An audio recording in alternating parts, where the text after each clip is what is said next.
اس صورت میں اللہ تعالیٰ نے ایک اہم مضمون یہ بھی بیان کیا کہ توبہ کا دروازہ موت تک کے لیے کھلا ہوا ہے. قل یا عبادی الذین اسرفوا علی انفسہم لا تقنطوا من رحمت اللہ.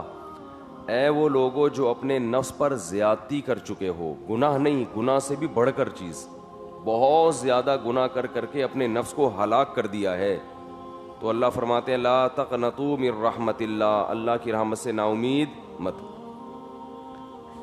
کیا مطلب کہ گناہ کر کر کے اگر ہم تھک گئے ہیں تو نا امید نہ ہو, ابھی بھی اللہ ہمیں جنت میں لے جائے گا, یہ مطلب نہیں ہے. مطلب آگے آ رہا ہے اسی آیت میں. فرمایا اب کرنا کیا ہے, وَأَنِيبُوا إِلَىٰ رَبِّكُمْ وَأَسْلِمُوا لَهُ. اب تم اپنے رب کی طرف مائل ہو جاؤ اور اللہ کے فرما بردار بن جاؤ. من قبل ان یاتیکم العذاب, اس سے پہلے کہ اللہ کا عذاب آ جائے. یعنی نا امید مت ہو توبہ سے, اگر توبہ کرو گے تو توبہ قبول ہو جائے گی. لوگ کیا کرتے ہیں کہ گناہ ہو رہے ہیں, کوئی بات نہیں, اللہ کیا ہے, بخشنے والا ہے, مہربان ہے, اللہ نے کہا کہ نا امید مت ہو. تو ایسے لوگوں کو اللہ نے نا امید کیا ہے, جو توبہ کرنے کے لیے آمادہ نہیں ہے, توبہ کا ارادہ نہیں رکھتے. امید ان لوگوں کے لیے ہے جو توبہ کرنا چاہتے ہیں, اور توبہ نام ہے آئندہ کے لیے عزم کرنا کہ آئندہ میں یہ گناہ نہیں کروں گا. فرمایا انیبوا الی ربکم واتبعوا احسن ما انزل الیکم من ربکم, اور اتباع شروع کر دو اس کتاب کی, اس کے اچھے اچھے احکام کی جو تمہارے رب کی طرف سے تم پر نازل کیا گیا ہے. یعنی اب تک جو ہوا ہو گیا, آئندہ کے لیے اللہ نے جو احکام قرآن مجید میں دیے ہیں ان کی اتباع کرنا شروع کر دو. من قبل ان یاتیکم العذاب بغتۃ وانتم لا تشعرون, اس سے پہلے کہ اچانک تم پر کوئی عذاب آئے اور تمہیں شعور بھی نہ ہو, پتہ بھی نہ چلے.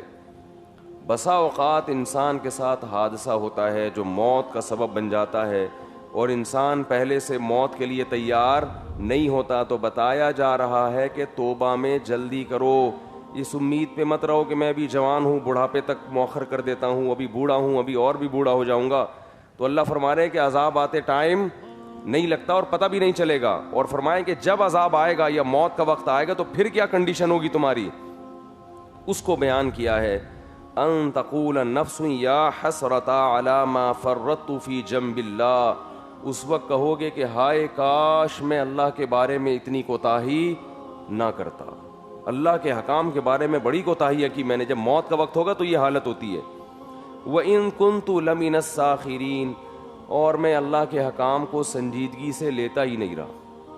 اللہ نے حکم دیا نا, سود سے بچو, داڑھی رکھو, نماز قائم کرو, والدین کی اطاعت کرو, رشتہ داری جوڑو, ان حکام کو ہم سیریس بولو بھائی لیتے ہی نہیں. پڑھ لیں گے, کر لیں گے, ہو جائے گا, بس یہ چلتا رہتا ہے حساب کتاب. تو وَإِن كُنتُ لَمِنَ السَّاخِرِينَ, موت کے وقت کہو گے کہ میں ان حکام کو سنجیدگی سے لیتا ہی نہیں رہا. او تقولا, فرمایا پھر پتہ ہے کیا کہو گے.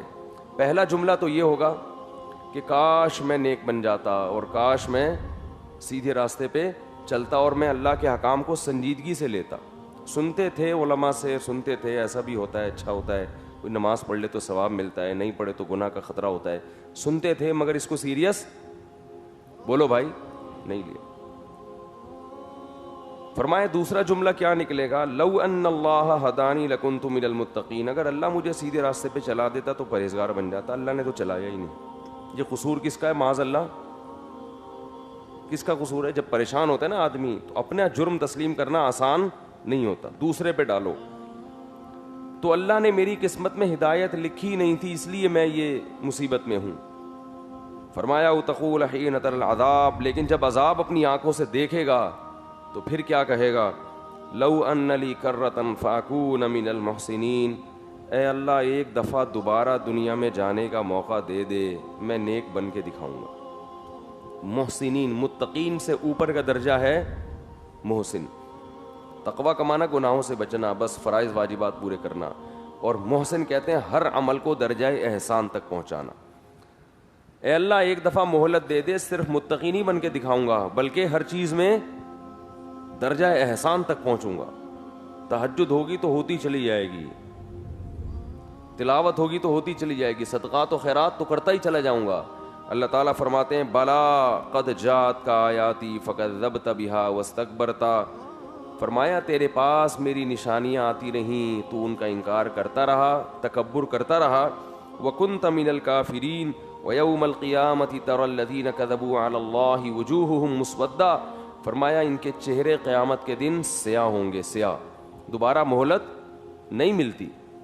تو اس لیے بھائی ہمیں اپنے اعمال کا جائزہ لینا چاہیے کہ توبہ کو ہم مؤخر نہ کریں. توبہ کن چیزوں سے ہوتی ہے؟ کبیرہ گناہوں سے. ان تجتنبوا کبائر ما تنہون عنہ نکفر عنکم سیئاتکم. فرمایا اگر تم کبیرہ گناہوں سے بچو گے تو چھوٹی موٹی خطائیں ہم، بولو بھائی،